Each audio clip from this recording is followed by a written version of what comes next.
Hello, welcome back to the channel. Today we bring you an eye-catching report that has left many South Africans talking.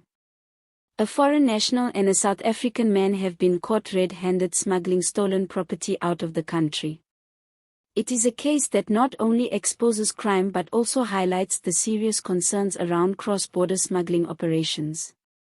Make sure you watch till the end to hear the full details, see the sources, and try to verify the news for yourself. And before we dive in, don't forget to subscribe to the channel so you never miss updates like this. The incident unfolded after law enforcement received information about stolen goods being transported out of South Africa. Officials launched an operation to intercept the suspects, and sure enough, their suspicions proved correct. A truck filled with items believed to have been stolen was stopped, and to everyone's surprise, the culprits behind the smuggling were not only a foreign national but also a South African man working together. This has raised new discussions about how local and foreign criminal networks sometimes cooperate to push stolen property out of the country. When police officers inspected the load, they discovered property that was recently reported missing after a spate of burglaries. The goods included electronics, household items, and even industrial equipment, all packed tightly and prepared for cross-border movement. Authorities said it was clear from the way everything was arranged that the operation had been carefully planned. One police spokesperson pointed out that these kinds of partnerships between locals and foreign nationals are becoming more common, as syndicates look for ways to maximize profit while avoiding detection. South Africa has been struggling with cross-border smuggling for years. The porous borders, combined with corrupt elements within certain systems, often make it easier for stolen property, drugs, and even counterfeit goods to leave the country unnoticed. This latest arrest shows the growing boldness of those involved in smuggling, as the suspects seemed confident enough to move large amounts of stolen property without fearing they would be caught. For ordinary South Africans, this incident has stirred frustration. People are already dealing with high crime levels in their communities, and now they are seeing the stolen goods leave the country instead of being recovered and returned. Many are asking how much of South Africa's stolen property has already been smuggled away, never to be seen again. It is a worrying thought, especially for those who have lost valuable items during robberies and burglaries. Authorities have confirmed that both men, the foreign national and the South African, were arrested on the spot. They are expected to face charges of possession of stolen property, smuggling, and possibly being linked to a wider network of organized crime. Investigations are ongoing to determine how long they had been working together and whether more individuals are involved.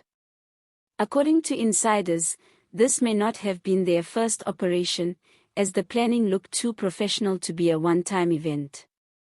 The news has also reignited debates about the role of foreign nationals in crime within South Africa. While many foreign nationals in the country are hardworking and law-abiding, there have been repeated cases where some are caught in serious criminal activities, from smuggling to drug trafficking. Pairing this with local South Africans who are willing to collaborate for quick money creates a dangerous mix that threatens both security and the economy.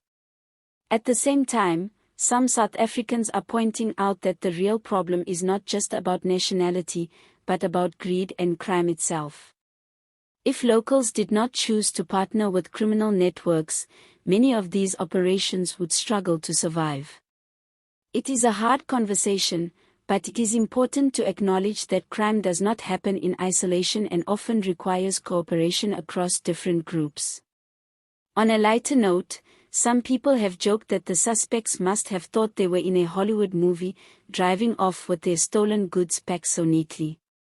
Unfortunately for them, real life doesn't work that way, and the SAPS was waiting for them before they could make their big escape. One can almost imagine the look on their faces when officers waved them down and found the stolen property stacked in the back. It must have been the end of the road for their so-called business venture.